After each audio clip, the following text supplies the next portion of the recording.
Dear aspirant, स्वागत है आप सभी लोगों का। आज के वीडियो में हम डिस्कस करने वाले हैं फंडामेंटल राइट्स को। फंडामेंटल राइट्स आपके एग्जाम पॉइंट ऑफ व्यू से बहुत ज़्यादा इंपॉर्टेंट है। एटलीस्ट एक क्वेश्चन तो रहता ही है आपके एग्जाम में, मतलब आप ये समझ लो ये पूरी वीडियो करने के बाद आपका एक क्वेश्चन कंफर्म हो जाएगा। एग्जाम पॉइंट ऑफ व्यू से तो इंपॉर्टेंट है, उसी के साथ साथ ये आपके पर्सनल लाइफ के लिए भी इंपॉर्टेंट है। एटलीस्ट एजुकेटेड होने का इतना फ़ायदा तो होना ही चाहिए कि आपको अपने फंडामेंटल राइट्स पता हो। फंडामेंटल राइट्स पता हो तो आप दूसरे के फंडामेंटल राइट्स को वायलेट ना करो। इसके लिए यहाँ पे जो रीजनेबल रिस्ट्रिक्शंस हैं वो भी आपको पता होना चाहिए। तो डिटेल में आज सारे पॉइंट्स को हम डिस्कस करेंगे। फंडामेंटल राइट्स के साथ साथ हम आज फंडामेंटल ड्यूटीज को भी डिस्कस करने वाले हैं।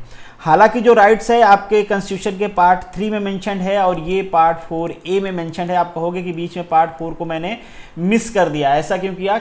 Directive principle of state policy, जिसे हम कहते हैं फंडामेंटल ड्यूटीज ऑफ स्टेट, ठीक है, उसको मिस इसलिए किया गया है क्योंकि आपका जो सिलेबस है उस सिलेबस में फंडामेंटल राइट और फंडामेंटल ड्यूटीज को एक साथ पढ़ने के लिए दिया गया है और एक साथ पढ़ना भी चाहिए, क्योंकि आपके पास कुछ राइट्स है जिसको कॉन्स्टिट्यूशन गारंटी करता है, तो आपकी कुछ ड्यूटी भी हैं जिस कॉन्स्टिट्यूशन आपसे एक्सपेक्ट करता है कि आप एटलीस्ट इतना तो करोगे अगर मैं आपको इतना प्रोटेक्शन दे रहा हूं तो दोनों को रिलेटिव हैं, इसलिए हम दोनों को एक साथ डिस्कस कर रहे हैं। जो directive principle of state policy है उसको बाद में डिस्कस कर लेंगे।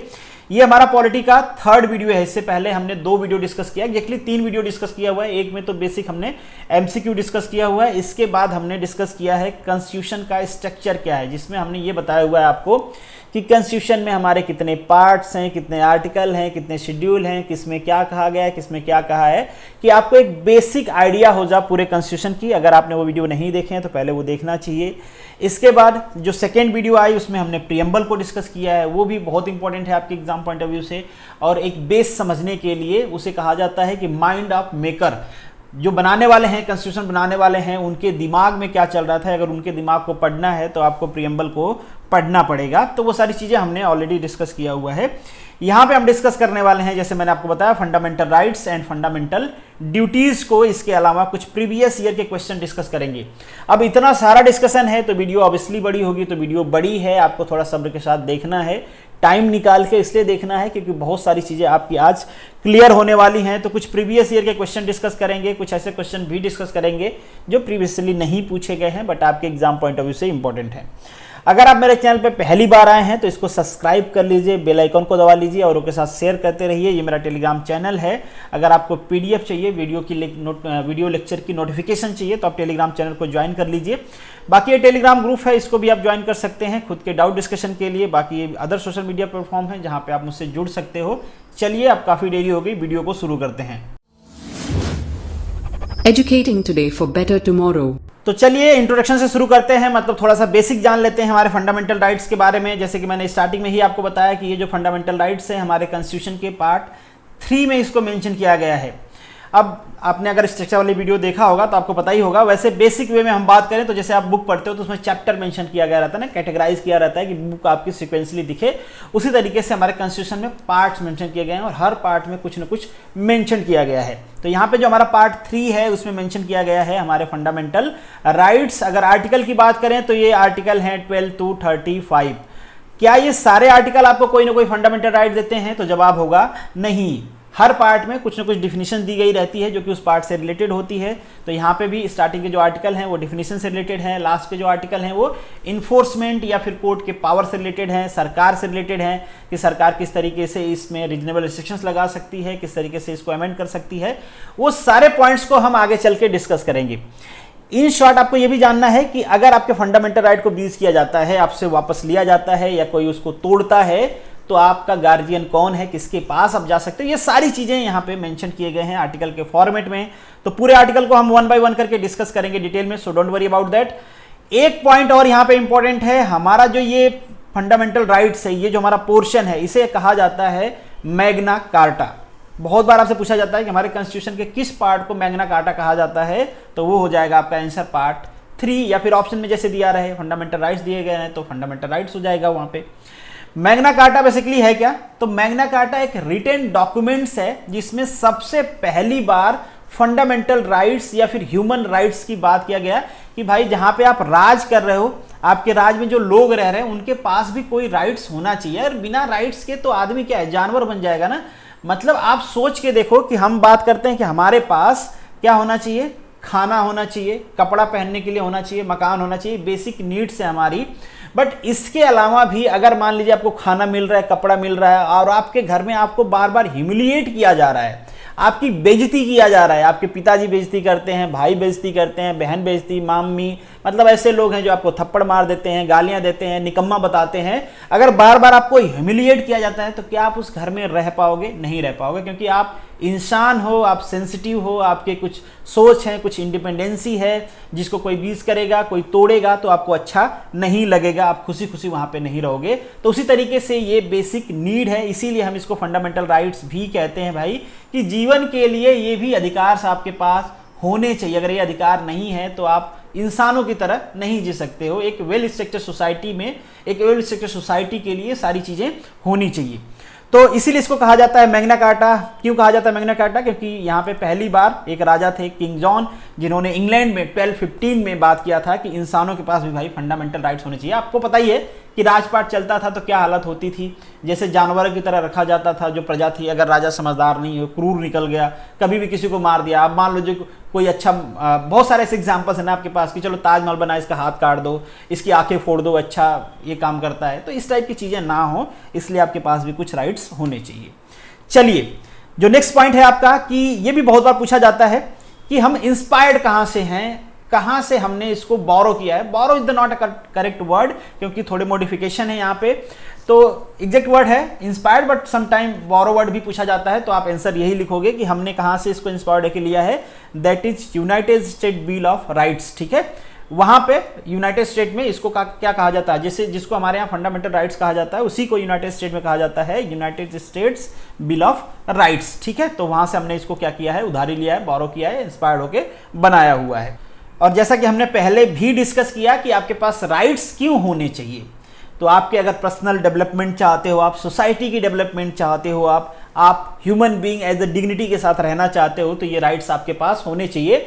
अगर ये राइट्स आपको नहीं दिए जाते हैं, दैट्स मीन कि आप डिग्निटी के साथ इस सोसाइटी में नहीं रह सकते जहां पे भी इस टाइप के राइट्स नहीं हैं। और एक इंपॉर्टेंट पॉइंट ये है कि आपको याद रखना है कि अगर आपके इन राइट्स को कोई वायलेट करता है तो आप किसको अप्रोच कर सकते हो, कोर्ट को अप्रोच कर सकते हो, और कोर्ट इन राइट को इन्फोर्स कराएगी। मतलब कोर्ट ये श्योर करेगी कि आपके ये राइट्स क्या हो, इन्फोर्स हो। ये कहां मेंशन किया गया है, सुप्रीम कोर्ट रीट जारी कर सकता है अकॉर्डिंग टू द आर्टिकल 32, और उसी तरीके से हाई कोर्ट ऑर्डर दे सकता है 226 अकॉर्डिंग टू द आर्टिकल 226। मतलब आप ये जान लो कि ये आपकी तरफ से कॉन्स्टिट्यूशन गारंटी करता है और इसको इन्फोर्स करने की जिम्मेदारी दिया गया है कोर्ट के ऊपर।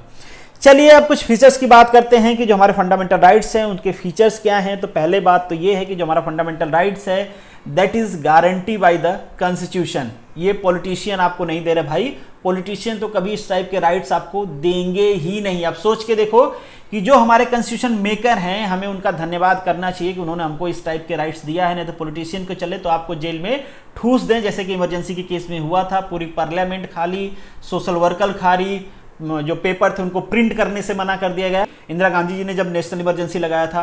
तो अगर पॉलिटिशियन के चलें तो आपसे ये सारे राइट्स छीन लें, बट ये उनके बस की बात नहीं है क्योंकि ये कॉन्स्टिट्यूशन गारंटी करता है।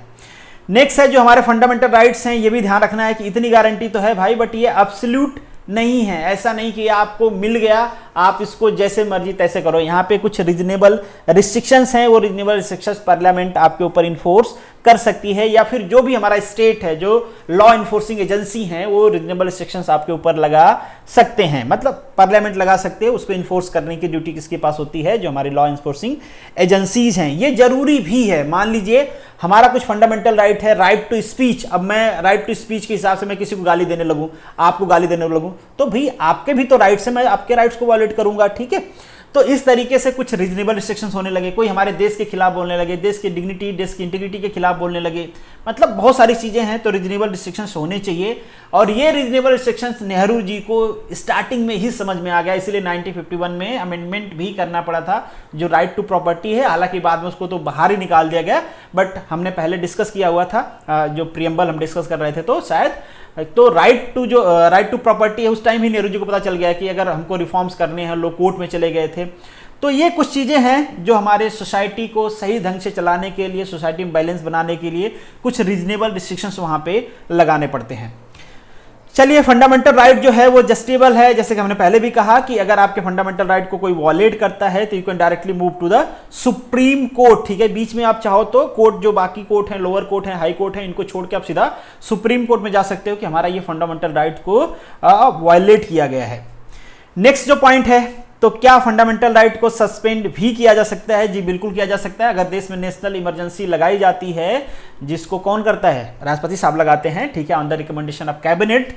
अगर आपके देश में नेशनल इमरजेंसी लगाई जाती है, किसी भी सेंस में लगाई गई हो, चाहे तो आर्म्स रिबेल हो गया हो, चाहे एक्सटर्नल एग्रेशन हो, चाहे लड़ाई छिड़ गई हो, वट एवर दैट, तो आपके जो फंडामेंटल राइट्स हैं वो सस्पेंड कर दिए जाएंगे। अब ऐसा डिमांड नहीं करोगे, आप देश तो लड़ाई लड़ रहा है और आप कह रहे हो कि नहीं, मुझे तो मेरा फंडामेंटल राइट्स चाहिए, मुझे तो सभा करनी है, मुझे तो ये बोलना है, इस टाइप की चीजें नहीं चलेंगी भाई। उस समय जरूरी है देश की सुरक्षा। अगर देश है तो आप हो, देश नहीं है तो आप नहीं हो। Afghanistan is the best example, आप देख लो, दुनिया उनके साथ नहीं खड़ी है क्योंकि उनका देश उनके साथ नहीं खड़ा है। तो भाई इसलिए देश सबसे ऊपर आता है। देश आपकी सबसे बड़ी आइडेंटिटी है।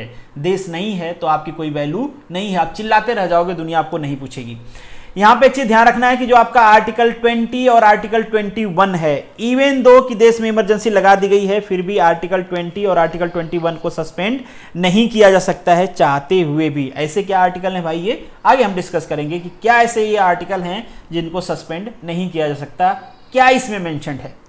नेक्स्ट जो पॉइंट है, restrictions of the fundamental rights. Fundamental rights can be restricted during the military rule. किसी पर्टिकुलर एरिया में अगर मान लीजिए लॉ एंड ऑर्डर की प्रॉब्लम है, वहां पे आर्म्स रूल लगा दिया जाता है, सैनिक का डिप्यूटेशन हो जाता है, कोई प्रॉब्लम हो जाती है, तो वहां पे क्या हो जाएगा, आपके फंडामेंटल राइट को रिस्ट्रिक्ट कर दिए जाएंगे। जैसे एक एग्जांपल के लिए, आपके फंडामेंटल राइट्स है कि आप कहीं भी घूम सकते हो, बट वो लगा देते पुलिस वाले धारा 144, फिर आप कहते हैं कि नहीं भाई आप यहाँ पे नहीं घूम सकते। अभी कोरोना में रिस्ट्रिक्शन लग गया था, तो आप जाके केस कर दो सुप्रीम कोर्ट में कि भाई हम तो घूम सकते हैं मगर सरकार हमें घूमने नहीं दे रही है, ये हमारे राइट्स का वायलेशन है। तो कुछ कुछ रिस्ट्रिक्शंस भी हैं आपके राइट्स पे। पहले हमने कहा कि राइट्स आपका एब्सोल्यूट नहीं है, और ये रिस्ट्रिक्शंस पॉजिटिव रिस्ट्रिक्शन होते हैं ताकि हमारी सोसाइटी में बैलेंस बना रहे।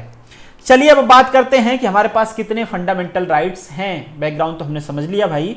तो हमारे पास टोटल फंडामेंटल राइट्स हैं 6, अभी के लिए हैं 6। स्टार्टिंग में हमारे पास फंडामेंटल राइट्स थे 7, बट बाद में एक फंडामेंटल राइट टू प्रॉपर्टी को क्या कर दिया गया भाई, रिमूव कर दिया गया, उसको निकाल दिया गया, उसको निकाल के लीगल राइट्स बना दिया गया। मतलब अभी वो फंडामेंटल राइट्स नहीं है वो अभी, बट वो क्या है, लीगल राइट है। लीगल राइट का नुकसान ये होता है कि सरकार जब भी चाहे लॉ बना के उसको कर देगी बाहर कि हटाओ, और उसके लिए आप कोर्ट में नहीं जा सकते।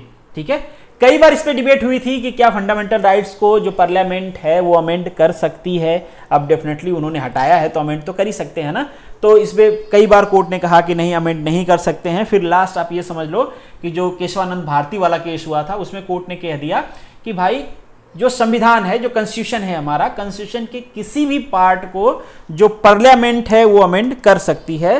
कॉन्स्टिट्यूशन ने जो पावर दिया हमारे पार्लियामेंट को 368 के हिसाब से अमेंडमेंट का, तो वो किसी भी पार्ट को अमेंड कर सकते हैं। बट एक डॉक्ट्रिन वहां पे आ गया बेसिक स्ट्रक्चर वाला कि उससे कॉन्स्टिट्यूशन का बेसिक स्ट्रक्चर चेंज ना हो, नहीं तो हमारे देश के जो पॉलिटिशियन है वो तो पूरा कॉन्स्टिट्यूशन ही बदल दें, खत्म, उसको खा जाएं, अपना संविधान ला दें, जो उनके पार्टी वाला संविधान होता है, बेटा बाप वाला, वही संविधान यहाँ पे भी लगा दें कि अब मेरा बेटा ही प्राइम मिनिस्टर बनेगा, मेरा बेटा ही प्रेसिडेंट बनेगा, और मेरा बेटा MP MLA सब बनेगा, एक ही बेटा है वही सब बनेगा, सब कुछ वही करेगा। ठीक है, तो उस टाइप की चीजें ला दें, इसलिए डॉक्ट्रिन लाया गया बेसिक स्ट्रक्चर का, ताकि इतना खिलवाड़ ना हो कि हमारा कॉन्स्टिट्यूशन ही चेंज हो जाए। तो चलिए अब बात कर लेते हैं कि वो हमारे 6 राइट्स हैं कौन कौन से। तो पहला है आपका राइट टू इक्वालिटी।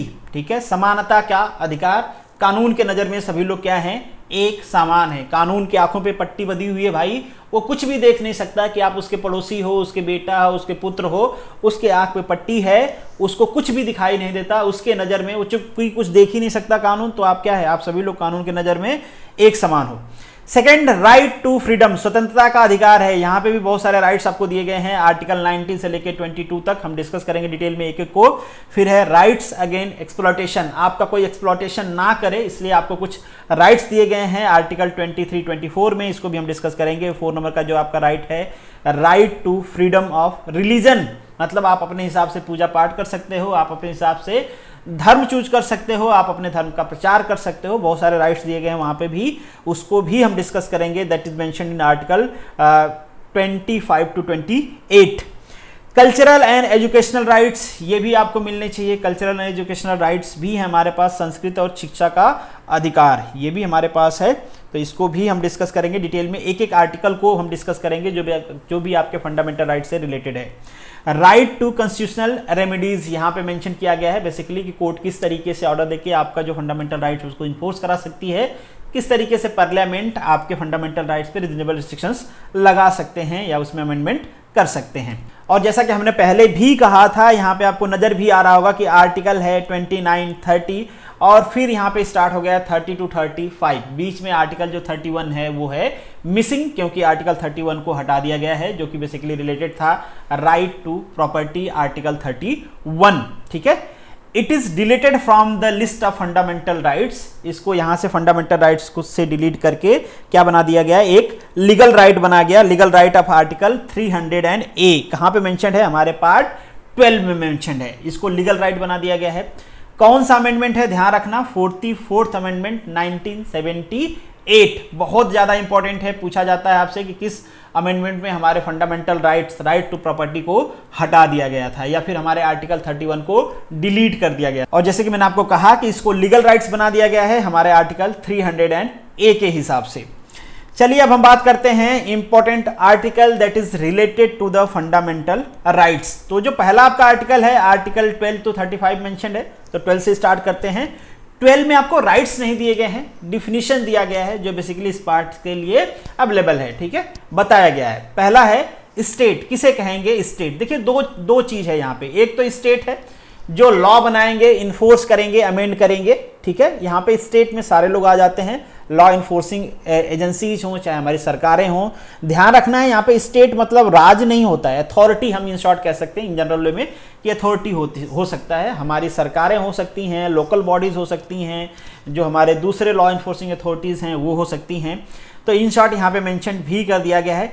एक डाउट यहाँ पे आता है कि क्या जो हमारी कोर्ट्स हैं वो स्टेट में आती हैं कि नहीं आती हैं, तो इस पे भी कोर्ट ने कहा था, जजमेंट में कहा था कि अगर हम नॉन जुडिशियल वर्क परफॉर्म कर रहे हैं तो हम स्टेट में कंसीडर किए जाएंगे, अगर जुडिशियल वर्क परफॉर्म कर रहे हैं तो स्टेट में कंसीडर नहीं किए जाएंगे। बाकी जो भी लॉ इन्फोर्सिंग एजेंसीज हैं सारे किस में कंसीडर की जाती हैं, स्टेट में। अब आप सोचोगे कि स्टेट का डिस्कशन क्यों करना है भाई, देखो स्टेट का डिस्कशन इसलिए है कि एक तो आप सिटीजन हो, आपको ये राइट्स दिया गया है कॉन्स्टिट्यूशन के हिसाब से। अब कॉन्स्टिट्यूशन में जो लॉ मेंशन किए गए हैं उनको इन्फोर्स करने की जिम्मेदारी किसकी है, लॉ इन्फोर्सिंग अथॉरिटी या फिर सरकार या स्टेट कह लो आप, उनकी है। अब उनमें चेंज करने की, मॉडिफाई करने की जिम्मेदारी भी किनकी है, उन्हीं की है। कब उनको सस्पेंड करना है, कब रखना है, वो भी जिम्मेदारी उन्हीं की है। अब मान लो उसका मिसयूज करने लगे तो कोई कहे कि भाई हम मिसयूज कर रहे हैं, हमारे बारे में कॉन्स्टिट्यूशन में नहीं कहा गया, हम मिसयूज कर सकते हैं। तो यहाँ पे डिफाइन कर दिया गया है कि भाई अगर हम कहीं पे मेंशन करते हैं कि स्टेट, तो ये लोग स्टेट में कंसीडर किए जाएंगे। तो इन शॉर्ट ये डिफिनीशन है बेसिकली इस पार्ट के लिए। चलिए अब आर्टिकल 13 की बात करते हैं। ऑल लॉ, ये बात करता है जो आर्टिकल 13 का फर्स्ट क्लॉज है, ये कहता है कि चूंकि हमारा देश पहले से था, ऐसा तो नहीं कि कॉन्स्टिट्यूशन बनने से पहले हमारे पास देश था ही नहीं, था, उस समय भी कुछ रूल्स एंड रेगुलेशंस थे। तो ये कहा गया कि जो पहले के रूल्स एंड रेगुलेशंस हैं कॉन्स्टिट्यूशन के आने से पहले से, अगर कोई ऐसा लॉ बनाया गया है जो हमारे फंडामेंटल राइट से मेल नहीं खाता है, ठीक है, तो वो अपने आप क्या हो जाएगा, वाइड हो जाएगा, मतलब खत्म हो जाएगा, इनफोर्स नहीं रहेगा। क्या पूरा लॉ हो जाएगा, नहीं। लॉ का जो पोर्शन इन्फ्रिंज करता है, जो पोर्शन वायलेट करता है हमारे फंडामेंटल राइट्स को, वो नल एंड वाइड हो जाएगा, उसकी कोई वैल्यू रहेगी नहीं। नेक्स्ट जो है आपका द स्टेट सेल नॉट, यहां पे स्टेट के ऊपर मतलब आपके सरकार के ऊपर, एजेंसीज के ऊपर, चाहे लोकल बॉडीज हों जो भी हैं, उनके ऊपर जो नोटिफिकेशन निकालते हैं, जो रूल्स बनाते हैं, बहुत सारी चीजें होती है ना, आगे हम देखेंगे कि लॉ मतलब क्या होता है। लॉ मतलब सारी चीजें, ठीक है, पार्लियामेंट से लेकर लोकल बॉडी के नोटिफिकेशन तक सभी चीजें।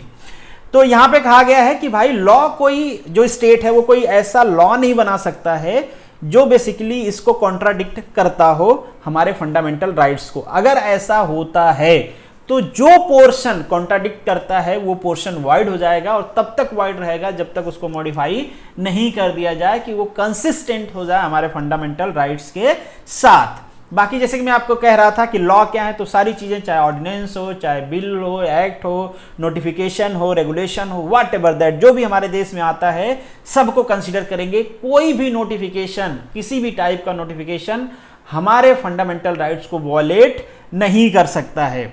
चलिए, एक पॉइंट ये भी इंपॉर्टेंट है, पॉइंट नंबर 4 जो आपका क्लॉज 4 है, यहां पे कहा गया है nothing of this article shall apply to any amendment of this constitution made under the article 368।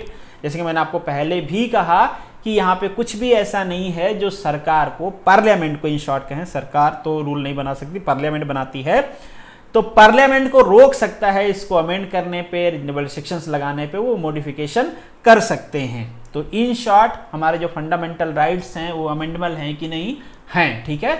But यहाँ पे कोर्ट्स के पास रिव्यू करने का भी पावर है, जैसे कि यहाँ पे आप देख रहे होगे जो सब क्लॉज 2 है, ये कोर्ट को पावर देता है उस अमेंडमेंट को रिव्यू करने का कि वो बेसिकली हमारे फंडामेंटल लॉ से कोइंसाइड करता है या फिर नहीं करता है। चलिए अब बात करते हैं हमारे फंडामेंटल राइट्स का। जो फर्स्ट राइट है आपका right to equality. Right to equality में आर्टिकल 14, 15, 16, 17 एंड 18 इन सबको देख लो तो एक चीज आपको कॉमन मिलेगी कि ये हमारे सोसाइटी के डिस्पैरिटी को खत्म करना चाहते हैं, हमारी सोसाइटी को इक्वल बनाना चाहते हैं, और होना भी चाहिए। जिस सोसाइटी में डिस्पैरिटी होती है, अनबैलेंस होती हैं चीजें, उस सोसाइटी में क्या होता है, बगावत होता है। आप देख लो किसी भी कंट्री का एग्जांपल जहां पे राजशाही है, लोग आज क्या करते हैं, बगावत कर रहे हैं। तो ये बेसिकली इक्वल बनाना चाहते हैं, हमारे सोसाइटी को इक्वेट करना चाहते हैं। पहला आपका है इसमें आर्टिकल 14, इक्वलिटी बिफोर लॉ।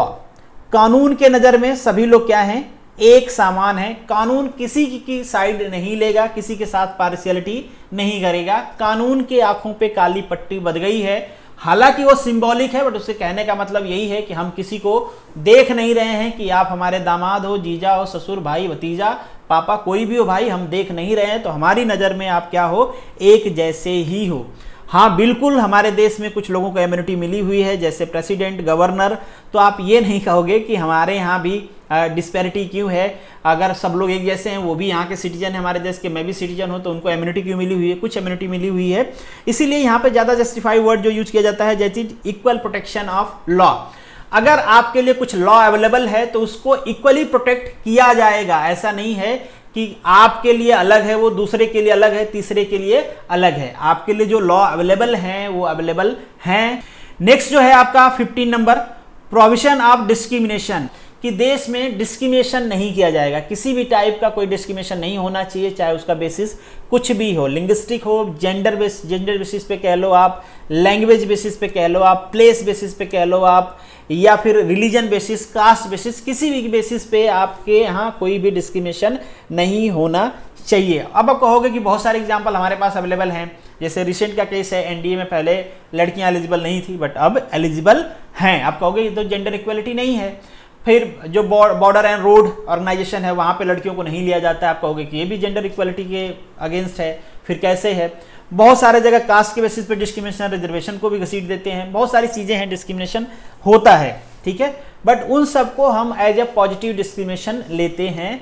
वो इसलिए पॉजिटिव डिस्क्रिमिनेशन लेते हैं, सपोज गर्ल्स को अगर कहीं पे अलाउ नहीं किया जाता है, बॉर्डर एंड रोड पे नहीं किया जाता है, तो ये कहा जाता है कि वहाँ की जो सराउंडिंग है, वहाँ की जो ज़रूरत है वो इनके अनुकूल नहीं है, इसलिए इनके फायदे में वहाँ पे इनको नहीं ले जाया जाता है। इसलिए नहीं कि इनके साथ कोई डिस्पैरिटी या फिर डिस्क्रिमिनेशन हो रहा है। तो उस टाइप के पॉजिटिव डिस्क्रिमिनेशन अभी भी अवेलेबल हैं। कई सारे जगह के पॉजिटिव डिस्क्रिमिनेशन रहते हुए भी उनको हटा दिया गया, जैसे एनडीए हो, पहले फ्लाइंग स्क्वाड में लड़कियों को नहीं रखा जाता था, जहाज उड़ाना, प्लेन उड़ाना, अब धीरे धीरे सब जगह अलाउ किया जा रहा है। तो डिस्क्रिमिनेशन को खत्म करना है, ठीक है। नेक्स्ट जो आपका एक चीज और आपको ध्यान रखना है कि जो आर्टिकल 15 है, this is only for the Indian citizen. बाहर का अगर कोई है तो उसके लिए अवेलेबल नहीं है। आर्टिकल 14 इंडियन और बाहर दूसरा कोई भी है तो भारत में है तो उसके लिए अवेलेबल है। जो आर्टिकल 16 है, equality of opportunity in public employment, जो पब्लिक एम्प्लॉयमेंट है, जो सरकार नौकरी दे रही है, उसमें सबको इक्वल अपॉर्चुनिटी दिया जाएगा। अब आप कहोगे कि रिजर्वेशन कहाँ से आ गया, अगर हम भी बराबर के हकदार हैं तो हमको तो बराबर नहीं मिलता, किसी को रिजर्वेशन दिया जाता है। तो इसको भी कहा जाता है पॉजिटिव डिस्क्रिमिनेशन। ये डिस्क्रिमिनेशन है, बिल्कुल पॉजिटिव नेचर का है।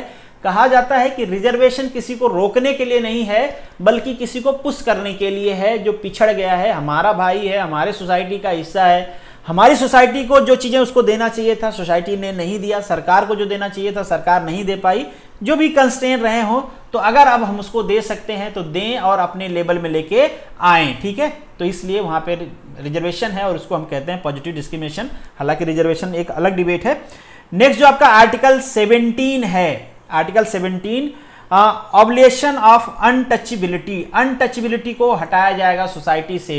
हमारे सोसाइटी में अनटचेबिलिटी थी, अब थोड़ा रिमूव हो चुकी है, बट स्टिल बहुत बार ऐसे केसेज आप लोगों ने सुना होगा कि घोड़े पे चढ़ा, लोअर कास्ट का था तो ये कर दिया, मंदिर में नहीं जाने दिए, या बहुत सारी चीज़ें इस टाइप की चीज़ें होती हैं। अनटचेबिलिटी अब नहीं रखा जाएगा, किसी भी टाइप की अनटचेबिलिटी हो उसको हटाया जाएगा। अब कोई ये नहीं कहेगा कि मुझे कोरोना हुआ है और मैंने उनको गले लगाया, वो गले नहीं लगने दिए, ये तो हो गया हमारे फंडामेंटल राइट 17 का वायलेशन, मैं जाऊँगा कोर्ट। भाई ऐसा नहीं कर सकते, मतलब पॉजिटिव वे में अपने फंडामेंटल राइट्स को यूज करना है। अब आपका फंडामेंटल राइट है तो उसका भी फंडामेंटल राइट है कि वो आपके साथ गले लगना चाहता है या नहीं लगना चाहता है। तो आपका फंडामेंटल राइट एब्सोल्यूट नहीं है कि आप उसके फंडामेंटल राइट को तोड़ते हुए उसको गले लगा लो।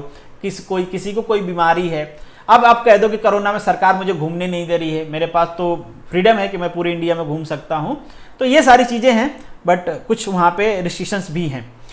नेक्स्ट जो आपका पॉइंट है, टाइटल को एबलिश कर दिया जाएगा। मतलब पहले आपने सुना होगा ना कि शहंशाह, राजाधिराज, इस टाइप के टाइटल दिए जाते थे, और वो टाइटल बेसिकली सोसाइटी में एक तरह की डिस्पैरिटी क्रिएट करते हैं, किसी को स्पेशल फील कराते हैं, तो किसी के अंदर इन्फेरिटी कॉम्प्लेक्स आता है उसके वजह से। तो वो जो टाइटल्स हैं वो हटा दिए जाएंगे। सरकार किसी को टाइटल नहीं देगी, कोई टाइटल एक्सेप्ट नहीं करेगा, कोई दूसरे देश का टाइटल भी एक्सेप्ट नहीं करेगा। अगर करता है कोई तो आपको प्रेसिडेंट से उसके लिए परमिशन लेनी पड़ेगी। हाँ, एजुकेशन और रैंक वाली टाइटल आप रख सकते हो, इसलिए रख सकते हैं कि जो एजुकेशन का टाइटल होते हैं, जैसे कुछ लोग डॉक्टर लिखते हैं, कुछ लोग इंजीनियर लिखते हैं, तो इस टाइप के टाइटल ये इंडिविजुअल को रिप्रेजेंट नहीं करते हैं, ये डिग्री को रिप्रेजेंट करते हैं। तो इससे किसी में वो इन्फिनिटी कॉम्प्लेक्स नहीं आएगा। अगर कोई पढ़ाई किया है, डॉक्टर बन गया है, तो डॉक्टर लिख रहा है, आप भी करो, आप भी पढ़ लोगे, वो स्पेसिफिक उसके लिए नहीं है। तो इस टाइप की चीजें आप रख सकते हो। अगर आपको कोई रैंक मिला है तो रैंक रख सकते हो। अभी मैंने कहा कि सरकार किसी को टाइटल नहीं देगी, फिर आप कहोगे पद्म विभूषण, भारत रत्न, ये सब दिया जाता है। ये भी आपके वर्क को रिकॉग्नाइज करने के लिए दिया जाता है, इंडिविजुअल को रिकॉग्नाइज करने के लिए नहीं, आपके वर्क को रिकॉग्नाइज करने के लिए दिया जाता है। और ये भी आप अपने नाम से आगे यूज नहीं कर सकते। जैसे किसी को भारत रत्न मिला है तो वो ऐसा नहीं लिखेगा भारत रत्न सचिन तेंदुलकर, ठीक है, ये नहीं लिख सकता है। ओके, ऑल राइट, समझ में आ गया। नेक्स्ट जो आपका राइट है, right to freedom, right to freedom, article 19। अब यहाँ पे बहुत सारे आपको राइट्स दिए गए हैं, वन बाय वन करके डिस्कस करते हैं। Right to freedom of speech and expression, आपको बोलने का अधिकार है, खुद को एक्सप्रेस करने का अधिकार। आप लोगों ने देखा होगा स्ट्राइक हो रही, दिल्ली यूनिवर्सिटी, जेएनयू, हर जगह स्ट्राइक हो रही, क्योंकि हमारे पास है right to speech and expression. इसका मतलब ये नहीं होता है कि आप देश के खिलाफ बोलने लग जाओ, देश के इंटीग्रिटी के खिलाफ बोलने लग जाओ, आप किसी तीसरे को गाली देने लग जाओ कि भाई मैं तो राइट टू स्पीच है, मैं तो बोलूंगा, मेरा बोलने का मन कर रहा है, मेरा तो गाली देने का मन कर रहा है, मैं दूंगा। ये सब रीजनेबल रिस्ट्रिक्शंस हैं, आप ये सब चीजें नहीं कर सकते। आप देखते होगे ना कि पुलिस वाले अगर कोई गलत काम ना भी कर रहा हो तो यही सब बोल के कि ये देश के खिलाफ बोल रहे थे, देश के डिग्निटी के खिलाफ बोल रहे थे, किसी दूसरे के राइट्स को वॉयलेट कर रहे थे, जेल में डाल देते हैं। नेक्स्ट जो आपका राइट है, right to assembly of peacefully and without arms. आप असेंबली कर सकते हो, मतलब बिना आर्म्स के, बिना आर्म्स एंड एम्यूनिशन के, बिना हथियार के आप सभा कर सकते हो, ठीक है, पीसफुली कर सकते हो। ऐसा नहीं कि आपने देखे होंगे कि बहुत बार स्ट्राइक होती है, सुप्रीम कोर्ट का कमेंट आता है कि भाई ठीक है आपका ये राइट है सभा करना, बट आप सभा करते हुए किसी दूसरे के राइट्स को वॉयलेट नहीं कर सकते हो। तो यहाँ पे भी रीजनेबल रिस्ट्रिक्शंस हैं। नेक्स्ट जो आपका right to form association and union, आप यूनियन बना सकते हो, एसोसिएशन बना सकते हो, कोई रोक नहीं सकता। बहुत सारे हमारे देश में यूनियन एसोसिएशन हैं, वो भी स्ट्राइक करते रहते हैं, आप देख रहे हो। और कोऑपरेटिव सोसाइटीज बना सकते हो, ये सारे आपको राइट्स हैं। Right to move freely throughout the territory of India, आप बिल्कुल हर जगह घूम सकते हो, आपको कोई रोक नहीं सकता है। जैसे सरकार ने कोरोना में रोका था, जरूरत थी इसलिए रोका था। अब ऐसा भी नहीं कि आपके पास राइट्स मिला है तो आप किसी के बेडरूम में घुस जाओ कि भाई तुम्हारा जो घर है ये भी तो देश में ही है, देश से बाहर थोड़ा है ये लैंड, मैं तो घुसूंगा तुम्हारे बेडरूम में जाऊंगा, तो भाई प्राइवेसी उसका भी राइट्स है। तो ठीक है, मतलब इस तरीके की चीजें ये क्या है, इनका पॉजिटिव मीनिंग आपको निकालना है, नेगेटिव मीनिंग नहीं। इन शॉर्ट ये कहने का मतलब ये है। Right to reside and settle any part of the Indian territory, आप कहीं भी जा सकते हो, रुक सकते हो, सेटल हो सकते हो पूरे भारत में कहीं पे भी। राइट टू प्रैक्टिस, ये पहले जम्मू कश्मीर में नहीं था बट अब वहाँ पे भी हो गया है, क्योंकि पहले जम्मू कश्मीर में आप जमीन वमीन खरीद नहीं सकते थे बट अब खरीद सकते हो। Right to practise any profession, to carry any occupation, आप कोई भी प्रोफेशन ट्रेड कर सकते हो। अब इसका मतलब ये नहीं कि आपने मर्डर करना स्टार्ट कर दिया और बोला कि मर्डर करना तो मेरा प्रोफेशन है भाई, मैं इसी से कमाता हूं, मैं यही करूंगा। तो आपको समझना है कि राइट टू प्रोफेशन, प्रोफेशन मतलब वही कर सकते हो जो सही है, जिसको सरकार रिकॉग्नाइज करती है कि हाँ ये प्रोफेशन वैलिड है। ठीक है, बहुत सारे हमारे देश में प्रोफेशन बैन है, ठीक, वो चीज़ आप नहीं कर सकते हो। ड्रग्स नहीं बेच सकते आप कहो कि नहीं मैं ड्रग्स बेचाऊंगा, नहीं तो फिर वो जो शिल्पा शेट्टी का हस्बैंड है वो काम जो करता था मैं भी वही करूंगा, तो राज कुंद्रा वाला, तो इस टाइप की चीज़ें जो बैन है वो नहीं कर सकते। बट हाँ बाकी जो लीगल है वो सारी चीज़ें आप कर सकते हो, कोई आपको नहीं रोकेगा। यहाँ पे एक चीज और इंपॉर्टेंट है जिसका ध्यान आपको रखना है कि आर्टिकल 15 मैंने पहले बताया इंडियंस के लिए अवेलेबल है। Article 16 is only available for Indian citizen, क्योंकि भाई जॉब यहाँ पे कौन मांगेगा, भारत के लोग, बाकी लोग थोड़ी डिमांड कर सकते हैं। आर्टिकल 19 हमारे देश में freedom of speech, freedom of expression, move करने सेटल करने का अधिकार किसके होगा, हमारे देश के लोगों का, बाकी को थोड़ा अधिकार हम दे सकते हैं। तो ये भी केवल अवेलेबल है ओनली फॉर इंडियन सिटीजन। इनके अलावा आर्टिकल 14, 17, 18 अभी तक जो हमने डिस्कस किया है ये सबके लिए अवेलेबल है। नेक्स्ट जो आपका राइट है, राइट टू फ्रीडम में ही 20 number, protection in respect of conviction for offence. अगर आप किसी लॉ को वायलेट नहीं करते हो तो आपको कन्विक्ट नहीं किया जा सकता है। अगर किसी लॉ को वायलेट करते हो तो डेफिनेटली आपको कन्विक्ट किया जाएगा। दूसरी चीज कि एक किसी गुनाह के लिए आपको एक बार ही पनिशमेंट मिलेगा, एक गुनाह का एक पनिशमेंट ही मिलेगा। आपको अपने गुनाह के लिए खुद ही फोर्स नहीं किया जाएगा कि तुम ही इसके विटनेस बन जाओ। जैसे पुलिस ये नहीं कह सकती कि तुम कहो कि तुमने ही ये मर्डर किया है, इस तरीके से फोर्स आपको नहीं किया जा सकता है। ध्यान रखना है, एक पॉइंट बहुत इंपॉर्टेंट है ये इसके रिस्पेक्ट में कि जो आर्टिकल 20 है इमरजेंसी के टाइम में भी ये अवेलेबल होता है। नहीं तो सोच के देखो, सरकार इमरजेंसी लगाए और बिना गुनाह किए आपको जेल में डाल दे, कि जो इससे पहले हुआ भी था। चलिए आर्टिकल 21 की बात करें, protection of life and personal liberty. हर किसी को जीने का अधिकार है, जियो और जीने दो, मतलब खुद जियो और दूसरे को जीने दो, तो मतलब आपके पास है लाइफ, जीने का अधिकार। जो आपका आर्टिकल 21 है बहुत इंपॉर्टेंट है, क्योंकि इसको बाद में ऐड किया गया है 86 अमेंडमेंट से 2002 में। राइट टू एजुकेशन, हमारे देश में, हमारे देश के 6 से 14 ईयर के जो बच्चे हैं उनको राइट टू एजुकेशन दिया गया है, मतलब उनको एलिमेंट्री एजुकेशन पाना उनका फंडामेंटल राइट्स है। अगर वो नहीं मिल रहा है तो वो कोर्ट जा सकते हैं। ध्यान रहे कि केवल 16 और 14 के बच्चों को, और यहाँ पे प्रोफेशनल कोर्सेज नहीं, एलिमेंट्री एजुकेशन का ही राइट्स है।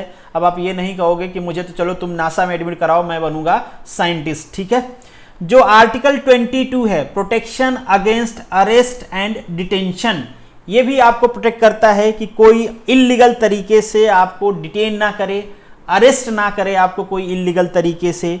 और अगर अरेस्ट हुए हो आप तो 24 आवर के अंदर जो नियरेस्ट मजिस्ट्रेट है उसके सामने पेश करना पड़ेगा। पुलिस वाले देखते हो ना आप, पुलिस वाले 24 घंटे से ज़्यादा आपको जेल में नहीं रख सकते। आप कहोगे कि वो 4-5 दिन रखते फिर छोड़ देते, भाई वो मिसयूज करते हैं। यूज बस इतना है कि 24 घंटे वो आपको रख सकते हैं, इसके बाद मजिस्ट्रेट के पास जाके वो कस्टडी मांग सकते हैं, बट मजिस्ट्रेट के पास उनको पेश होना होगा। इन 24 घंटे में मजिस्ट्रेट तक जाने आने वाला जो ट्रैवलिंग का टाइम है वो इंक्लूड नहीं किया जाता है। चलिए अब बात करते हैं राइट अगेंस्ट एक्सप्लॉयटेशन की। मतलब आपके पास राइट्स है, आपका कोई शोषण नहीं कर सकता है, जिसमें आर्टिकल 23 बात करता है प्रोविजन ऑफ ह्यूमन ट्रैफिकिंग, मतलब मानव तस्करी नहीं कर सकते आप। और ऐसा जैसे हम इसके पहले भी डिस्कस कर रहे थे, आप ये नहीं कहोगे कि मेरा तो व्यवसाय है, राइट टू प्रोफेशन है, हम यही धंधा करेंगे, लोगों को बेचेंगे। लड़कियां बेचने वाला बहुत सारा मूवी आप लोगों ने देखा होगा, तो वो वायलेशन है आर्टिकल 23 का, जो कि फंडामेंटल राइट्स है। फोर्स लेबर नहीं करा सकते, आप किसी से काम नहीं करवा सकते, जबरदस्ती बधुआ मजदूरी जिसे कहते हैं वो आप किसी से नहीं करवा सकते जबरदस्ती, किसी भी एज का हो। यहाँ पे एज मैटर नहीं करता है, फोर्स लेबर की हम बात कर रहे हैं, चाइल्ड लेबर की नहीं। चाइल्ड लेबर के बारे में मेंशन है आर्टिकल 24 में कि 14 साल से कम बच्चे को आप मतलब जॉब पे नहीं रख सकते हो, वो चाइल्ड लेबर में आता है। चलिए अब हम बात करते हैं right to freedom of religion. Right to freedom of religion article number 25, freedom to conscience, profession, practice, propagation, मतलब आपके पास धर्म की स्वतंत्रता है, किसी भी धर्म को मानो, आप उसको प्रैक्टिस करो, उसको प्रोपगेट करो, बढ़ाओ, लोगों से बात करो, ये कोई नहीं रोक सकता, ये आपका है फंडामेंटल राइट। कोई अगर रोकता है तो आप सुप्रीम कोर्ट जा सकते हो, कह सकते हो कि हमारे फंडामेंटल राइट को बीज किया जा रहा है जो आपका। बट यहाँ पे एक चीज है कि एक चीज का कंस्ट्रेंट लगाया गया है कि भाई आप subject to the public order, ऐसा नहीं कि आप धर्म मानने के चक्कर में पब्लिक ऑर्डर को डिस्ट्रॉय कर दो, और हेल्थ का भी ध्यान रखना है, मोरालिटी का भी ध्यान रखना है। एग्जाम्पल के लिए जैनिज्म में एक व्रत होता है जिसको बहुत बार डिबेट किया जाता है कि लोग व्रत करते रहते हैं, बहुत बार एक्सपायर कर गए बच्चे व्रत करते हुए। जैसे हिंदुज़म है तो बैल से लड़ाई करते हैं, उसका भी डिबेट होता है कि क्या ये फ्रीडम है आपका, जो आर्टिकल 25 है इसके अंदर आता है।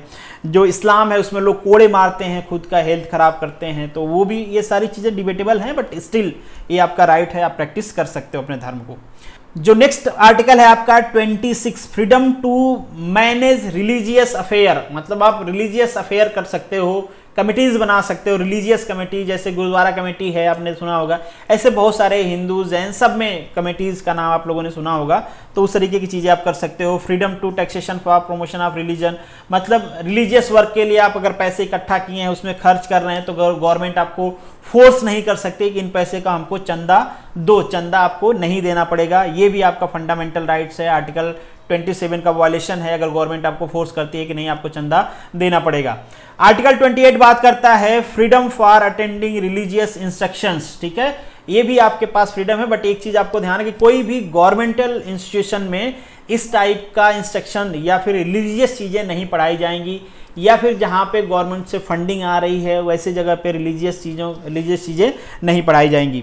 बाकी अगर आप कहीं पे किसी को प्रीच करते हो, भाषण देते हो, धर्म बताते हो, तो वो सारी आपके फ्रीडम में आता है। नेक्स्ट जो आपका फंडामेंटल राइट है that is education and cultural right, article 29 and 30। Again ये दोनों आर्टिकल इंडियन सिटीजन के लिए अवेलेबल हैं, बाकी किसी के लिए नहीं। पहला है protection of interest of minorities, minority का जो इंटरेस्ट है उसको प्रोटेक्ट करना, ये भी फंडामेंटल राइट है। अब किसी भी टाइप की माइनॉरिटी है, मान लीजिए कोई ऐसी माइनॉरिटी है जो पर्टिकुलर कोई भाषा बोलती है, कोई उनका कल्चर है, वो लुप्त होने वाली है, तो उसको प्रोटेक्ट करना, इसमें गवर्नमेंट भी इनपुट कर सकती है, मतलब उसको प्रोटेक्ट करने के लिए। तो जो माइनॉरिटीज़ हैं, किसी भी बेसिस पे माइनॉरिटी, रिलीजियस माइनॉरिटीज़ हों, लिंग्विस्टिक माइनॉरिटीज़ हों, किसी भी टाइप की माइनॉरिटी हैं, उनके इंटरेस्ट को प्रोटेक्ट किया जाएगा, that is their fundamental right. जो आपका आर्टिकल 30 है right of minority to establish and administer the educational institution, ये भी माइनॉरिटी का राइट्स है कि वो एजुकेशनल इंस्टीट्यूशन बना सकते हैं, एस्टैब्लिश कर सकते हैं, उसको एडमिनिस्टर कर सकते हैं। बहुत सारे एग्जाम्पल हैं, जामिया इस्लामिया, अलीगढ़ मुस्लिम यूनिवर्सिटी। बट एक एग्जाम्पल और है बनारस हिंदू यूनिवर्सिटी, क्या ये भी माइनॉरिटी के कैटेगरी में आती है? नहीं जी, नाम भले उसका बनारस हिंदू यूनिवर्सिटी, बट वो माइनॉरिटी कैटेगरी में नहीं आएगी क्योंकि हिंदू हमारे देश में माइनॉरिटी में नहीं है। चलिए बात करते हैं राइट टू कॉन्स्टिट्यूशनल रेमेडीज। जैसे कि मैंने आपको कहा कि आपके पास ये राइट्स मिल गए, आर्टिकल 14 से लेके 30 तक जो राइट्स आपको मिले हैं, इनको इन्फोर्स करने या फिर इनको बचाने, इनका गार्जियन कौन है उसके बारे में बात किया गया है यहाँ पे। कि जो सुप्रीम कोर्ट है, अगर कहीं पे भी आपके राइट्स को वॉलेट किया जाता है तो ये रीट बेसिकली जारी कर सकते हैं, ऑर्डर दे सकते हैं। यहाँ पे रीट्स के टाइप्स दिए गए हैं। हैबियस कार्पस, मतलब ये डायरेक्ट कर सकते हैं किसी को भी अनवांटेड तरीके से, इलीगल तरीके से अरेस्ट किया गया है, अनलॉफुल तरीके से, तो उसको छोड़ने का ऑर्डर दे सकते हैं। Mandamus to direct the public authority to do their duty, मतलब जो पब्लिक अथॉरिटी हैं, लॉ इन्फोर्सिंग अथॉरिटी हैं, उनको ऑर्डर दे सकते हैं कि भाई आप अपनी ड्यूटी इस तरीके से करिए, प्रॉपर तरीके से। को वारंटो, मतलब to direct the personal to vacate the office, मान लीजिए कोई अनलॉफुल तरीके से रॉन्गली किसी को कोई ऑफिस ऑक्युपाई कर लिया, मान लीजिए किसी को रिटायर्ड होना था, रिटायर्ड की एज हो गई है, बट रिटायर्ड होने के बाद भी ऑफिस में बैठे हुए हैं, तो उनसे खाली करवाया जा सकता है। प्रोहिबिशन, मतलब to protect the lower court from the proceeding on case, किसी भी केस के लिए हायर कोर्ट जो होती है वो प्रोटेक्शन दे सकती है। फिर ये भी है power to higher court to remove the presiding, lower court की प्रेसिडिंग रिमूव कर सकती है हायर कोर्ट। तो ये सारे बेसिकली तरीके हैं जिस तरीके से जो कोर्ट है आपके राइट्स को प्रोटेक्ट कर सकते हैं। जो आर्टिकल आपका 33 है बेसिकली ये पावर देता है पार्लियामेंट को कि पार्लियामेंट आपके जो राइट्स हैं उसको मॉडिफाई कर सकते हैं, रिस्ट्रिक्शंस लगा सकते हैं। तो ये है आर्टिकल 33। जो आर्टिकल 34 है, अगर कहीं पे मिलिट्री रूल्स लगा दिए गए तो आपके फंडामेंटल राइट्स को कर्टल किया जा सकता है। तो ये आर्टिकल 34। 35 बात करता है कि पार्लियामेंट को एम्पावर किया जाता है कि वो फंडामेंटल राइट्स को क्या कर सकते हैं, अमेंड कर सकते हैं। अगेन वही वाली डॉक्ट्रिन कि जिससे बेसिक स्ट्रक्चर्स हर्ट ना हो। बट फंडामेंटल राइट्स को क्या ये रिमूव करके फेंक देंगे? जी नहीं, ऐसा फंडामेंटल राइट्स को रिमूव नहीं किया जा सकता है।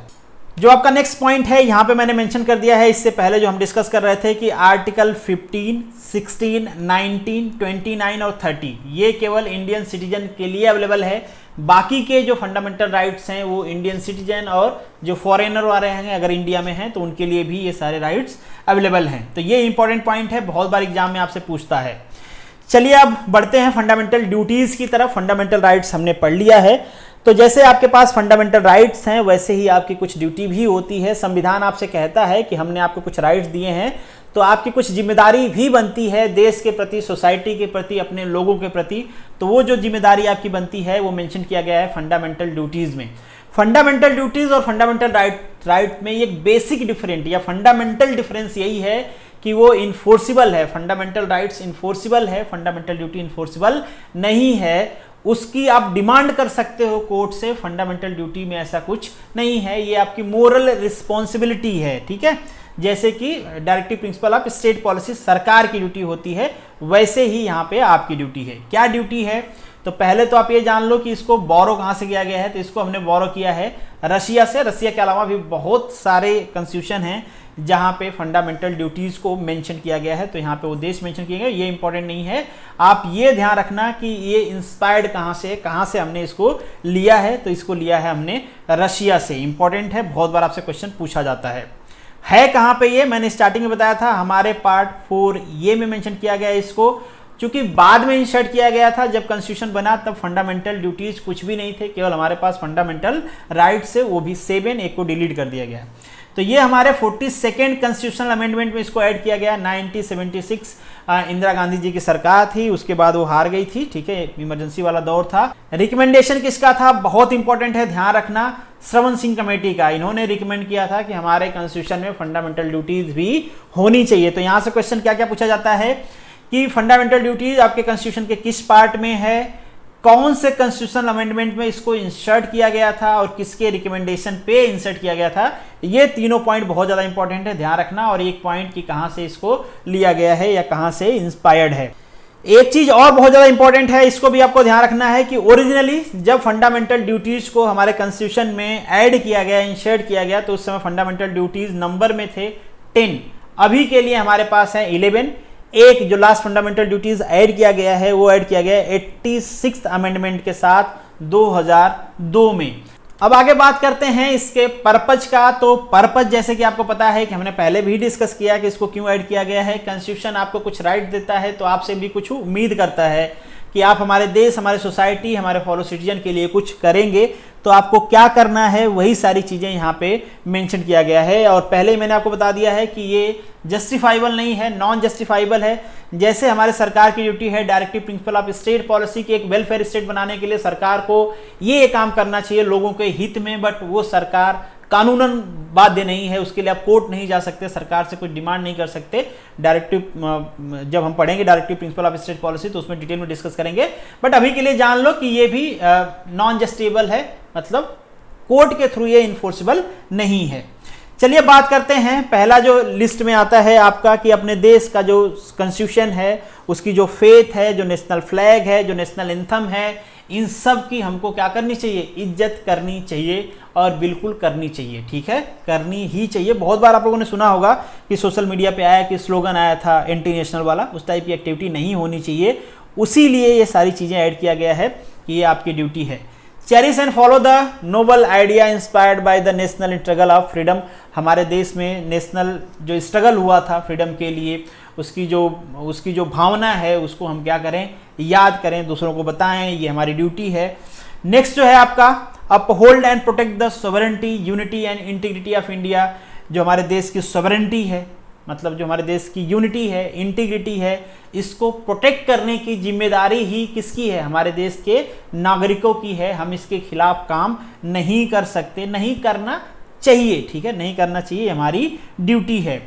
To defend the country and render nation service when call upon for, देश को डिफेंड करने, देश की सेवा करने की जब जरूरत हो तो हम सभी को देश की सेवा के लिए तत्पर रहना चाहिए, आगे आना चाहिए। जब भी हमको बुलाया जाए देश सेवा के लिए, हमको हाजिर होना चाहिए।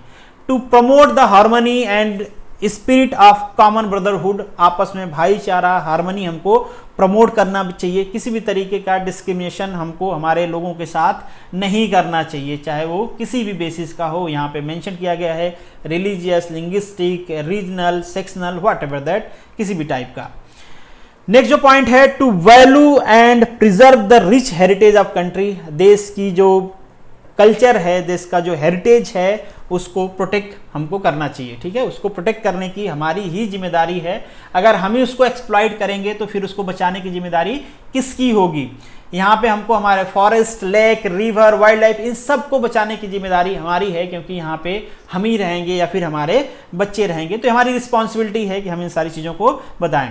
ये बड़ा इंपॉर्टेंट चीज़ है, इसको लेके कई बार केस हो चुका है कि हमारे देश में साइंटिफिक टेम्परामेंट डेवलप करो। अब एक बाबा आते थे ना जो कहते थे कि खीर खाओ कृपा वहीं रुकी हुई है, दारू पियो कृपा वहीं रुकी हुई है, तो उसको लेके भी कुछ बच्चों ने केस किया था कि ये हमारी ड्यूटी है कि हमारे देश में साइंटिफिक टेम्परामेंट हम डेवलप करें, और यहाँ पे ये हैं कि जो अनसाइंटिफिक तरीके से चीज़ें फैला रहे हैं।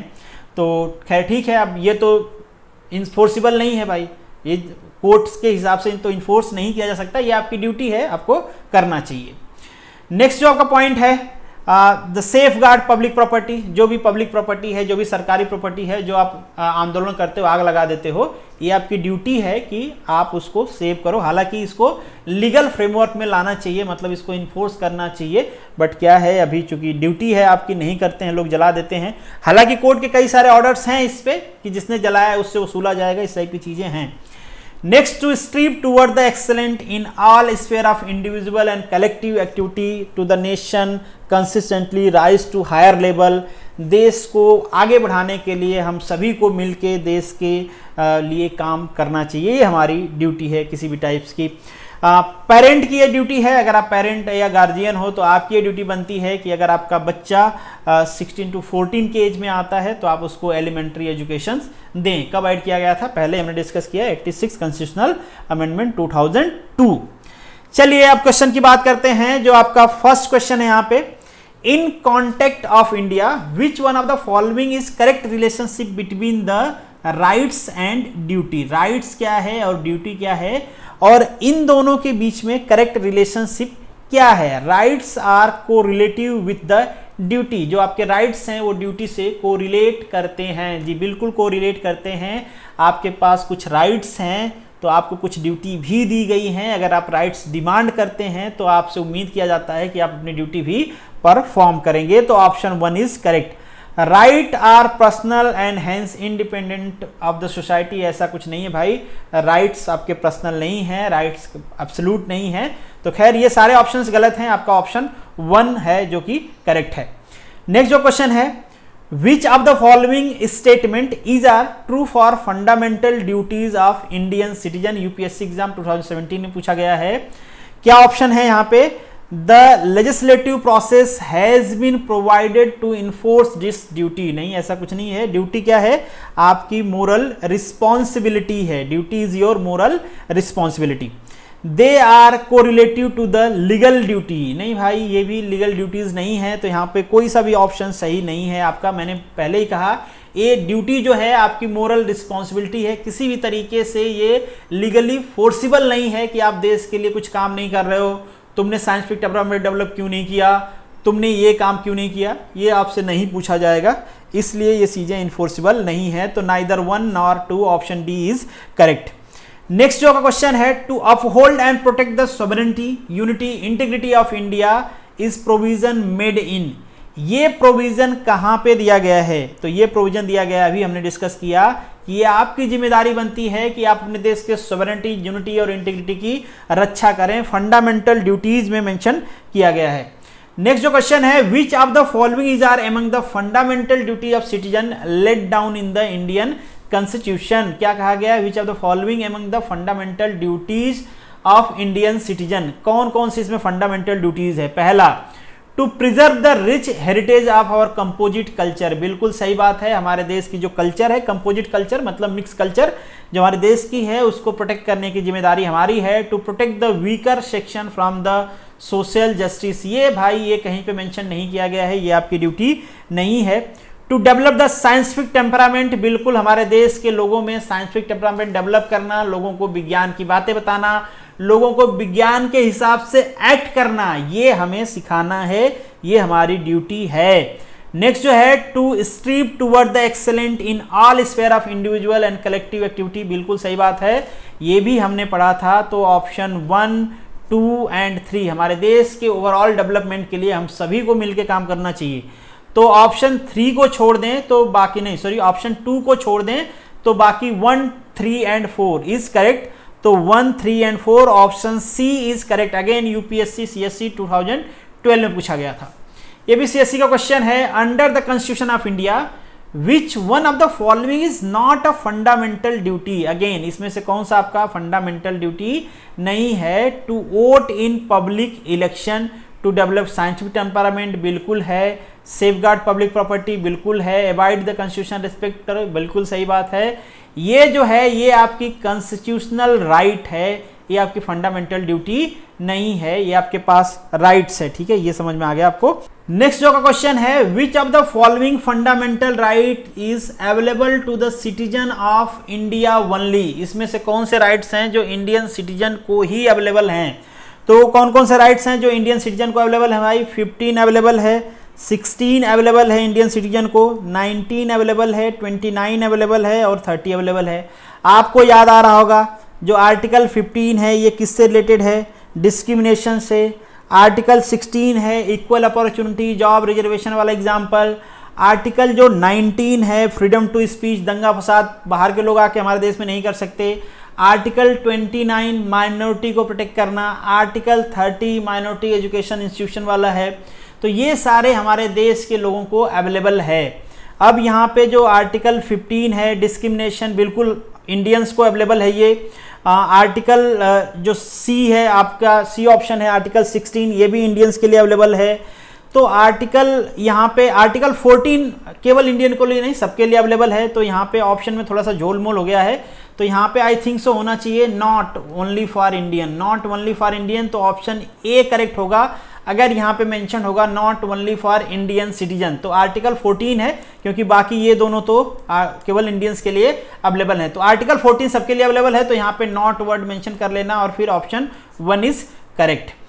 जो आपका नेक्स्ट क्वेश्चन है, which of the following statement are correct regarding the fundamental rights mention in the constitution of India. इनमें से कौन सा करेक्ट है। तो पहला जो ऑप्शन है, the state shall not deny any person equality before the law और equal protection of law in Indian territory. बिल्कुल सही बात है, ये हमारा राइट्स है, आर्टिकल 14 कहता है ऐसा। जो ऑप्शन सेकंड है, ऑप्शन सेकंड बात कर रहा है आर्टिकल 29 के बारे में और freedom of speech and expression. जो आर्टिकल 29 है ये freedom of speech and expression नहीं है, ये बात करता है माइनॉरिटी प्रोटेक्शन के बारे में। तो ये ऑप्शन आपका हो गया गलत। Freedom of consciousness and free profession of practice, ये बिल्कुल हमारा फंडामेंटल राइट्स है। तो ऑप्शन आपका हो गया 1 एंड ऑप्शन आपका 3। तो ऑप्शन हो जाएगा यहाँ पे बी, 1 एंड 3 आर करेक्ट। थोड़ा सा आपको ध्यान रखना है कि कौन से आर्टिकल में क्या मेंशन किया गया है, क्योंकि उस पे बेसिस पे क्वेश्चन आपसे पूछा जाता है। नेक्स्ट क्वेश्चन है आपका, which of the following statement are correct. जो फर्स्ट स्टेटमेंट है, article 31 of Indian constitution was repealed by 42nd constitutional amendment. नहीं भाई, ये हुआ था 44th कॉन्स्टिट्यूशनल अमेंडमेंट में, जबकि हमारा राइट टू प्रॉपर्टी को रिमूव कर दिया गया था। और इसी टाइम जो आर्टिकल 19 का आई और एफ है इसको भी रिमूव किया गया था। बाकी जो इसके क्लॉज हैं वो अभी भी अवेलेबल हैं। तो सेकेंड, ओरिजिनली ये जो राइट टू प्रॉपर्टी 31 मेंशन था, आर्टिकल 19(1) आई एंड एफ में मेंशन था, ये सब सही है।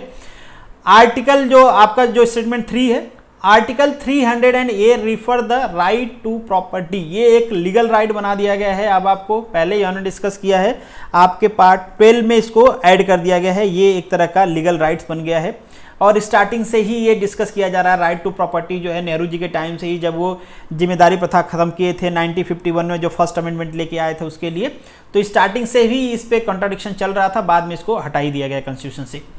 जो आपका ऑप्शन, जो आपका स्टेटमेंट 4 है, 25th constitution amendment led to the insert of 9th schedule of Indian constitution.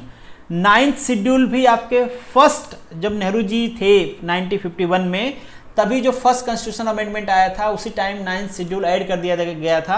और इससे पहले हमने जब स्ट्रक्चर या प्रियम्बल डिस्कस कर रहे थे उस समय डिस्कस भी किया था कि कोर्ट के रिव्यू से बचाने के लिए इसको 9th शेड्यूल बनाया गया कि अगर सरकार कुछ ऐसा करना चाहती है जो जिसको लेके लोग कोर्ट में नहीं जाए, क्योंकि उस समय राइट टू प्रॉपर्टी को लेके कोर्ट चले गए थे, तो फिर जिम्मेदारी प्रथा में सुधार नहीं हो पाता, तो ये सारी चीज़ें थी, इसलिए 9th शेड्यूल ऐड किया गया। तो यहाँ जो आपका ऑप्शन हो गया, option 2 and option 3 is correct, बाकी 1 एंड 4 इज रॉन्ग, तो ऑप्शन आपका सी हो जाएगा यहाँ पे सही। नेक्स्ट क्वेश्चन है आपका, which of the following statement is are correct regarding the fundamental rights. कौन सा करेक्ट है इसमें से? फंडामेंटल राइट इनकरेक्ट है, सॉरी। तो all fundamental rights are available against the arbitrary action of the state only. All fundamental rights आपके state के arbitrary action नहीं भाई, आपके फंडामेंटल राइट्स पहले हमने बात किया एब्सोल्यूट नहीं है, वहाँ पे कुछ रीजनेबल रिस्ट्रिक्शंस है, तो सरकार कोई एक्शन लेती है तो वो ले सकते हैं, because there are some reasonable restrictions, और देखते भी हो आप। नेक्स्ट जो है आपका, some of them are legally enforceable where other is not. सारे लीगली इन्फोर्सेबल हैं, उसमें से कोई ऐसा नहीं है जो लीगली इन्फोर्सेबल नहीं है, तो सारे हैं, इसलिए ये भी गलत है और ये भी गलत है। नेक्स्ट जो है, पार्लियामेंट कैन करटेल और repel them but only through the constitution amendment. बिल्कुल सही बात है, पार्लियामेंट उसको रिपेल करटेल कर सकता है कॉन्स्टिट्यूशन अमेंडमेंट के थ्रू, बट अगेन जो कॉन्स्टिट्यूशन, जो हमारी कोर्ट है वो उसको देखेगी कि कहीं वो बेसिक स्ट्रक्चर तो चेंज नहीं हो रहा है। तो ऑप्शन यहाँ पे है आपका C 1 and 2 is wrong. Next जो क्वेश्चन है, consider the following statement with regard to the fundamental rights. Again fundamental rights are defended and guarantee by the supreme court. Fundamental rights बिल्कुल सही बात है, आपको कॉन्स्टिट्यूशन ने दिया है, बट फंडामेंटल राइट्स के गार्जियन कौन है? सुप्रीम कोर्ट है, वही इसको इन्फोर्स करते हैं। Parliament can curtail and rebate the fundamental rights, बिल्कुल सही है, कर सकते हैं। Fundamental rights can be suspended during the national emergency except 20 and 21, हमने पहले ही डिस्कस कर लिया, तो यहाँ पे सारे ऑप्शंस आपके सही हैं। UPSC CSC 2014। नेक्स्ट क्वेश्चन है, the historic decision of supreme court has accepted the right to privacy under article 21। Supreme court ने सबसे पहले जो राइट टू प्राइवेसी है उसको Kharak Singh versus UP government के केस में कहा था कि जो राइट टू प्राइवेसी है that is the integral part of article 21, जो कि बात करता है right to life and personal liberty का। बिना प्राइवेसी के लिए, मतलब राइट टू लाइफ क्या है भाई? अगर किसी के घर में आप ताक झाक कर रहे हो, किसी के जीवन में ताक झाक कर रहे हो, छेड़छाड़ कर रहे हो, तो फिर क्या है राइट टू लाइफ उसके पास और पर्सनल लिबर्टी, तो ऐसा आप नहीं कर सकते। केस बेसिकली यही था कि जो यूपी पुलिस थी उन्होंने सर्विलांस पे रख दिया था, तो कोर्ट ने कहा कि भाई आप किसी को ऐसे सर्विलांस पे नहीं रख सकते, आप उनके प्राइवेट लाइफ में झाक ताक नहीं कर सकते। कर सकते हैं बट उसके लिए अलग जो रूल्स रेगुलेशंस हैं, जो प्रोविजन हैं, वो आपको फॉलो करने पड़ेंगे। तो उस टाइम पे सुप्रीम कोर्ट ने कहा था कि ये इंटीग्रल पार्ट है हमारे आर्टिकल 21 का। अब पूछा गया है यहाँ पे कि कौन सी एरिया इससे इफेक्टेड होती है, तो यूथेनेशिया मतलब इच्छा मृत्यु का मांग करना। अब चूंकि ये राइट टू लाइफ से रिलेटेड है, तो यहाँ पे किसकी बात कर रहे हैं? पॉइंट 2 की बात कर रहे हैं, तो ऑप्शन बी यहाँ पे आपका करेक्ट हो जाएगा। हालांकि इस पे भी जजमेंट आ गया, सुप्रीम कोर्ट ने कहा कि अगर पॉजिटिव वे में कोई इच्छा शक्ति मरने के वो मांगता है, इच्छा मृत्यु मांगता है, तो हम उसको दे सकते हैं अगर बहुत जरूरी है तो। चलिए खैर उसकी बात यहाँ पे हो नहीं रही है। नेक्स्ट जो क्वेश्चन है आपका, which of the following fundamental rights are available to the both citizen and foreigner. इनमें से कौन से फंडामेंटल राइट्स हैं जो दोनों के लिए अवेलेबल हैं? तो freedom and consistence of the free practice and propagation of religion, article 25 available है या नहीं? पहले ही मैंने बता दिया कि इंडियन सिटीजन के लिए 15, 16, 19, 21, 30 ये सब किसके लिए अवेलेबल हैं? इंडियन सिटीजन के लिए। मतलब 30 और 19 किसके लिए? इंडियन सिटीजन के लिए हैं। ये वाला किसके लिए है? सबके लिए। हर कोई अपने इच्छा से किसी भी धर्म, ऐसा तो नहीं कहोगे कि कोई क्रिश्चियन आ गया भारत में, चलो भाई तुम कैसे आ गए, तुमको तो ये करना पड़ेगा। वैसे भी इंडिया सेकुलर कंट्री है, तो यहाँ पे कोई सा भी धर्म प्रैक्टिस कर सकता है। जो नेक्स्ट क्वेश्चन है आपका, which of the following statement is are correct regarding the 44th amendment act, इसमें से कौन सा सही है। तो 44th अमेंडमेंट में क्या डिस्कस करते आ रहे हैं हमने, राइट टू प्रॉपर्टी को क्या कर दिया गया, right to property is deleted, तो option B is correct. Next जो ऑप्शन है, which of the following statement is correct, इनमें से कौन सा स्टेटमेंट आपका सही है, rights are claim of state against the citizen, ठीक है, अगेंस्ट द सिटीजन मतलब राइट्स किसके हैं, सिटीजन के हैं ना भाई, अगेंस्ट द सिटीजन मतलब स्टेट थोड़ा आपसे राइट डिमांड करेगा, ठीक है। नेक्स्ट जो है, rights are privilege which incorporated in the constitution, privilege किसी को प्रोवाइड नहीं कर रहा था भाई, राइट्स ऐसा नहीं है कि आपको ऊंचा दिखाएगा नीचा दिखाएगा, राइट्स इसलिए नहीं है।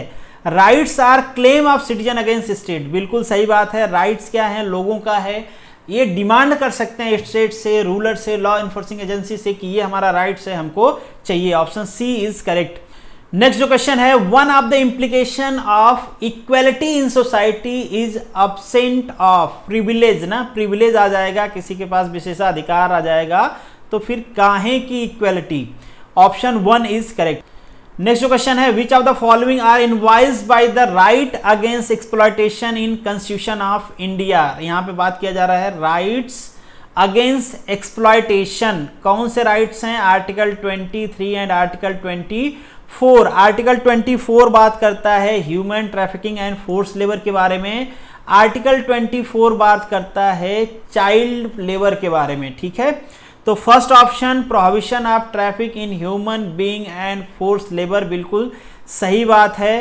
ये है अबॉलिशन ऑफ अनटचेबिलिटी, अनटचेबिलिटी को हटाने का जो राइट्स है वो कहाँ पे मेंशन किया गया है, 17 में ना, जो बात करता है राइट टू इक्वलिटी का, तो ये वाला नहीं है, यहाँ पे हम बात कर रहे हैं rights against exploitation. Protection of state interest of minority, ये 29 में बात किया गया है।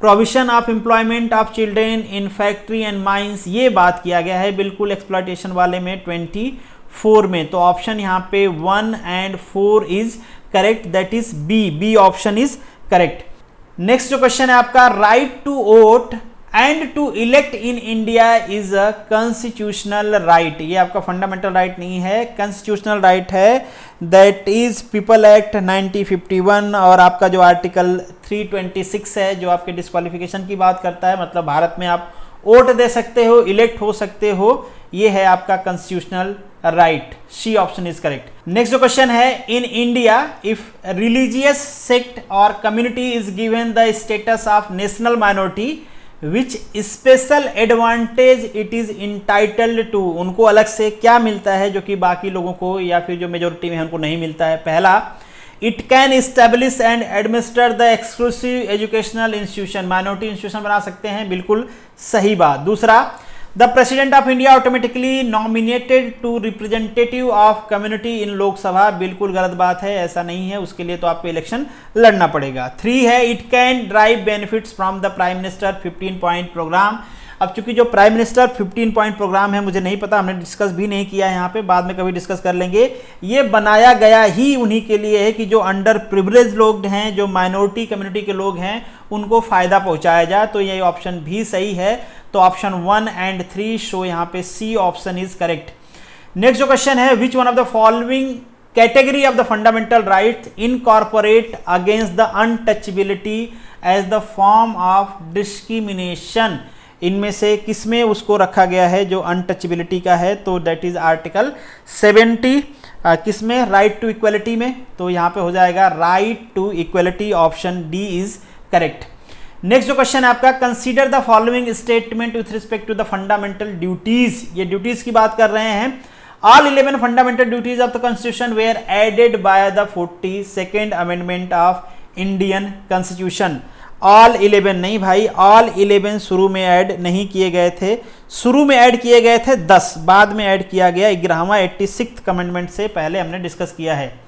It abide Indian citizen to respect the idea institution national flag and national anthem, तो बिल्कुल ये सही बात है, ये वाला ऑप्शन गलत है, तो यहाँ पे B option is correct. Next question है आपका, which of the following fundamental right does not fall under the category of right to freedom, right to freedom में कौन सा फॉल नहीं करता है।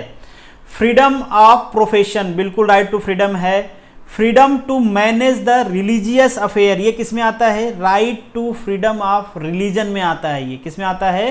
Right to freedom of religion, न कि राइट टू फ्रीडम में। और बाकी protection of life and personal liberty, freedom to expression, ये सब किस में आते हैं? राइट टू फ्रीडम में। तो ऑप्शन बी इज करेक्ट, क्योंकि यही आपसे पूछा है। Consider the following statement, the constitution of India define it's basic structure in terms of federalism, secularism, fundamental. बिल्कुल गलत बात है। जो बेसिक स्ट्रक्चर है वो कहीं पे मेंशन नहीं है, ये सुप्रीम कोर्ट का डॉक्ट्रीन है, जो डिफरेंट जजमेंट आए हैं उसके हिसाब से। केशवानंद भारती के केस में उन्होंने कहा था, बेसिक स्ट्रक्चर का नाम लिया था, तो ये बेसिकली एक डॉक्ट्रीन है, हमारे कॉन्स्टिट्यूशन में मेंशन नहीं है। Second, the constitution of India provide the judicial review to the safeguard the citizen liberty and preserve the idea of which constitution is best. बिल्कुल सही बात है। तो यहाँ पे आपका ऑप्शन 2 इज करेक्ट। सो यहाँ पे बी ऑप्शन आपका करेक्ट हो जाएगा। नेक्स्ट जो क्वेश्चन है आपका, which of the following statement regarding the fundamental duties contain the Indian constitution is correct. Correct पूछा गया आपसे। पहला जो आपका ऑप्शन है, fundamental duties can be enforce through the writ. भाई ऐसा बिल्कुल नहीं है। कोर्ट ऑर्डर नहीं दे सकती कि आपको ये करना ही करना है, लीगल बाइंडिंग नहीं है, वहां पे आपका मोरल रिस्पॉन्सिबिलिटी है। कब से डिस्कस कर रहे हैं? Fundamental duties become part of Indian constitution in accordance with the recommendation of Swaran Singh committee. बिल्कुल सही बात है, हम डिस्कस कर चुके हैं ऑलरेडी।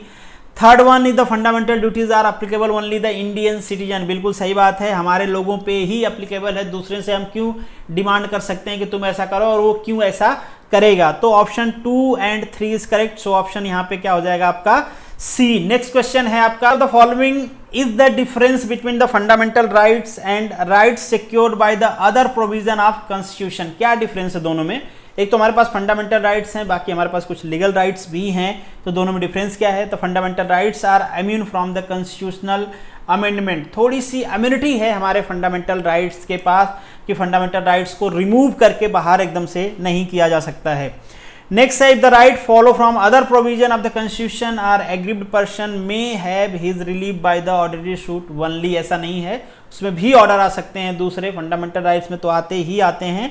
तो ऑप्शन सेकेंड गलत है, ऑप्शन 1 इज करेक्ट। सो यहाँ पे option A is correct. This is the end of this video. Thank you so much for watching this. चलिए मिलेंगे नेक्स्ट वीडियो में, तब तक के लिए आप सभी लोगों को all the best, good luck.